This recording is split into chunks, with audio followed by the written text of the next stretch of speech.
Қайырлы күн, құрметті оқырмандар. Бүгінгі сабақта сіздермен договорға қол қою, яғни қызыл договорды қабылдау туралы сабақ өтеміз.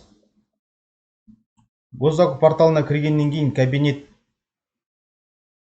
басқаннан кейін, ішіне кіргеннен кейін, мінекей осындай болып сіздерге договор келіп тұрады, яғни қызыл договор. Бұны қабылдау үшін мынау көк жазуға ссылкаға басамыз.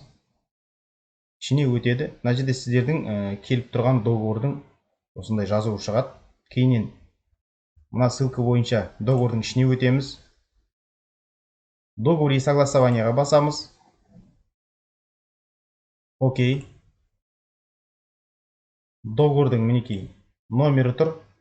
Мына жерде согласованияның датасы тұр. Енді астына түссек, подписать деген жазу бар. Подписатьты біз ECP ключ арқылы жасаймыз.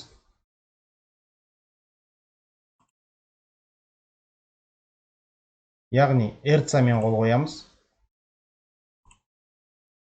Өзіміздің паролімізді береміз.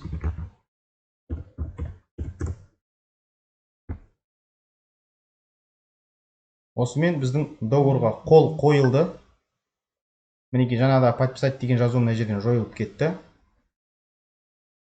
Жоғарыға көтерсек, мінекей договордың номері және договорға қол қойылған бүгінгі дата көрініп тұр.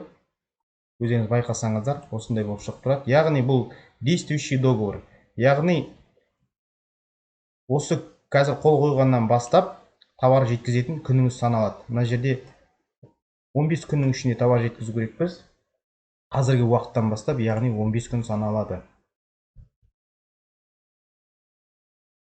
Енді договорға қол қойылмаған және қойылған тағы тексеремін десеңіздер, кабинетке өтеміз.